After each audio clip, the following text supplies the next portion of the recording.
Okay, in this tutorial, we are going to show you how to dramatically increase the speed of Windows 10. All right, to start, first area to cover will be a disk cleanup. So we're going to go down to the lower left, and we're going to type in disk cleanup. And then next, we're going to click on the disk cleanup desktop app. And we're going to give it just a minute to scan the system for files that actually can be removed. Okay. All right. So pretty much in this situation, you're mainly going to stick with the defaults. But if you would like to keep your, the contents of your downloaded folder, your downloads folder, from Internet Explorer or Google Chrome, something like that, you're going to go ahead and uncheck this box here. Okay. Make sure you keep your temporary internet files, that box checked. I probably would check the recycle bin, need to clean it out. Definitely check the temporary files and also the thumbnails, okay? Next, click on OK. And then it will ask you to confirm, are you sure you want to permanently delete these files? And then click on delete files. Now it may take a few seconds or it may take several minutes for it to complete. It just depends on the shape of your system. Okay, after it's done, it will pretty much just disappear. It will not display any results, documents or anything like that. Okay, all right. Okay, after that's done, next area is to perform a disk check. Easiest way to do that is I'm just going to go down here to the lower left. Well, matter of fact, I tell you what, let's just do it this way.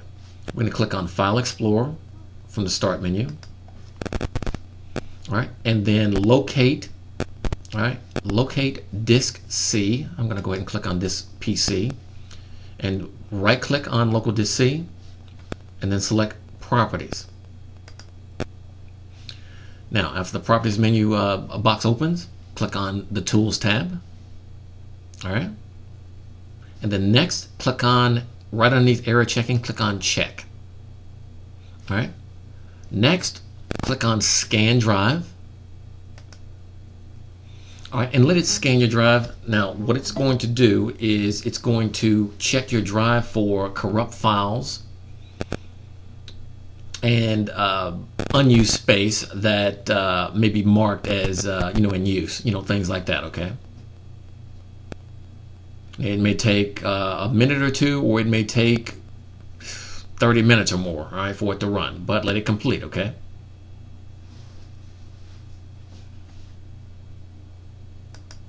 Okay, once it's done, all right, it may say that your drive was successfully scanned, and it may say something along the lines just like this one here. Windows successfully scanned the drive, no errors were found, or yours may actually state that it actually found errors and it repaired them.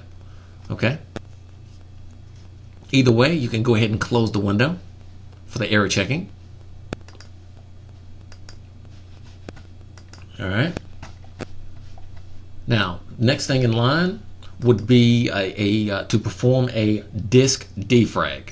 All right, so we're going to go down to the lower left and click on, we're going to type in defrag. All right, and we're going to select the Defragment and Optimize Drives desktop app. All right, so what we're going to do at this point, we're going to select drive local disk C. Oh, one thing let me actually throw out. If you have an SSD drive in your system, do not perform the defrag. All right, go ahead and you can skip this step, okay, and go on to the onto the next area that we're going to cover. Right?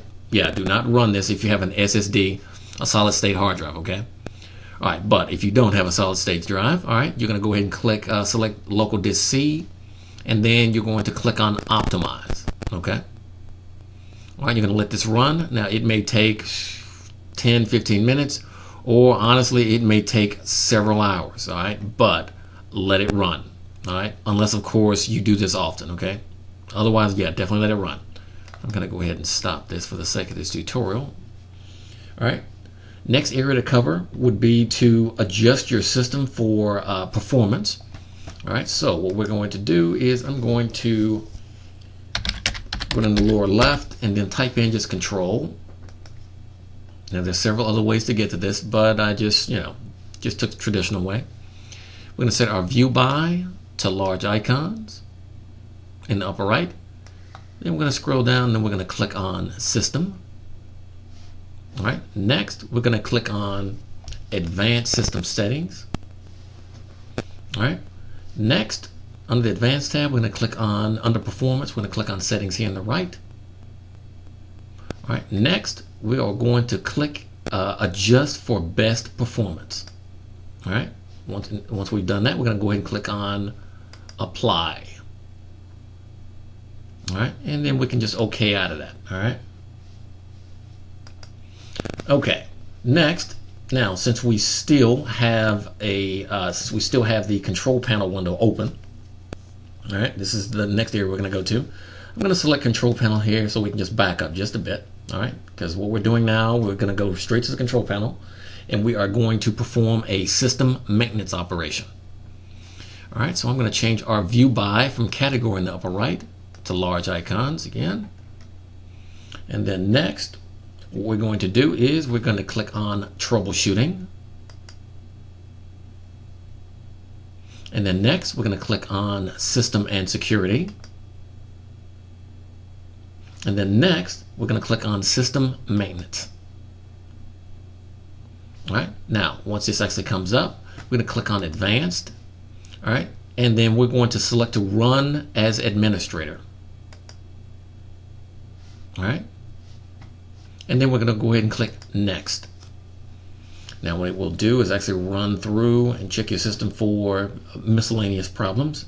And the way that this one is actually set to, by default, it automatically repairs errors, which is a good thing. Now again, this may take a few minutes or it may take several minutes. Just again, depends on the shape your particular system is actually in.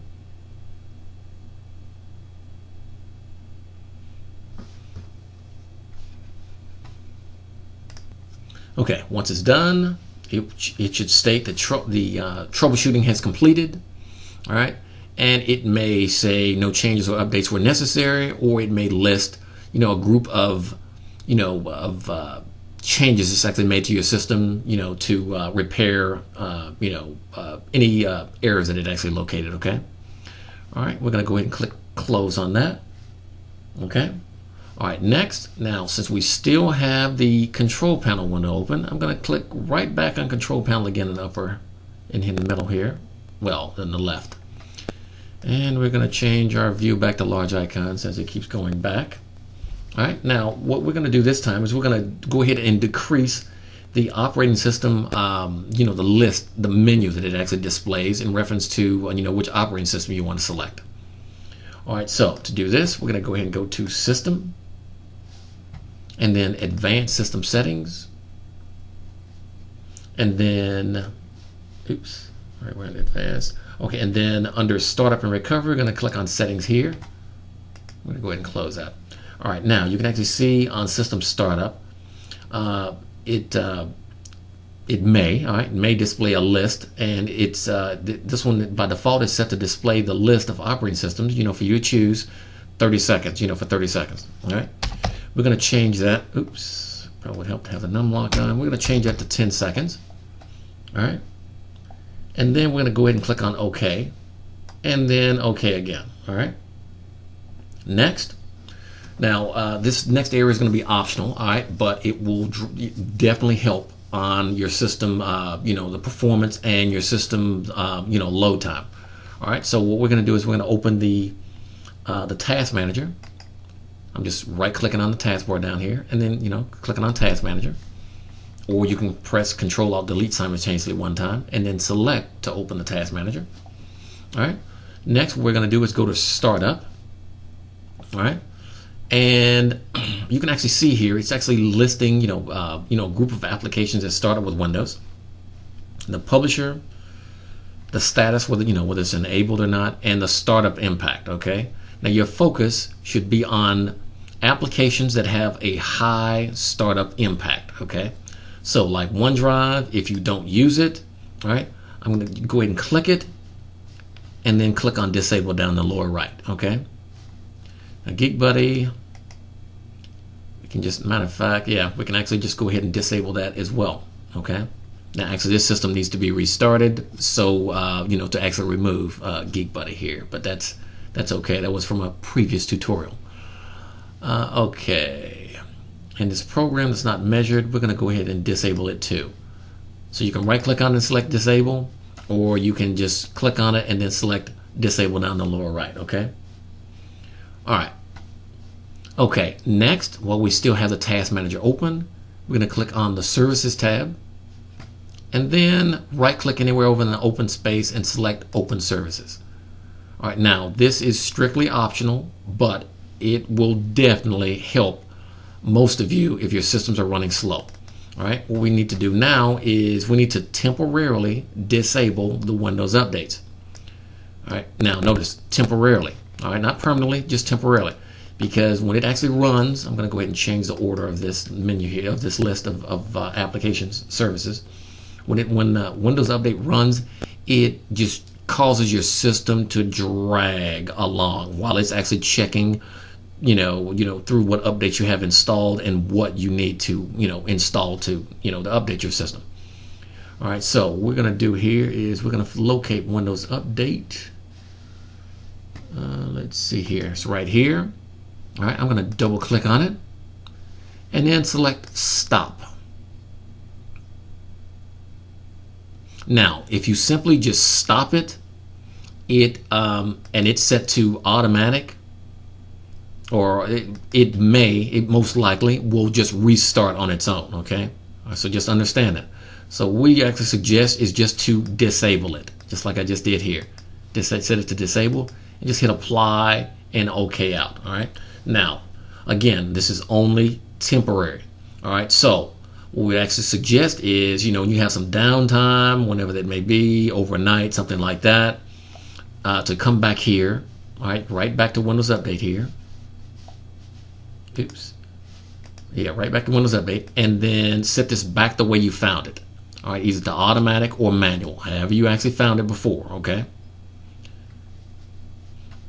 And as a matter of fact, what I probably would go ahead and do is go ahead and start it right back up. And all of my stuff's out of order again, so let me just change this right back around. So we're going to go ahead and restart the service. All right, now it's back to the states running, okay? All right, now, like I said, the disabling Windows Update, that's optional, okay? Some of you all might not be comfortable, doing that, but it will dramatically increase the speed of your system when you turn it off, temporarily, okay? But since there are constantly, problems and exploits with Windows, we always suggest you, start it back up at your earliest, convenience, and then let it run. Now, you may actually have to manually check for updates after you do that if you leave it, disabled for an extended period of time, okay? Okay, now, so that actually completes this tutorial on how to dramatically increase the speed and performance of Windows 10. Thank you for watching.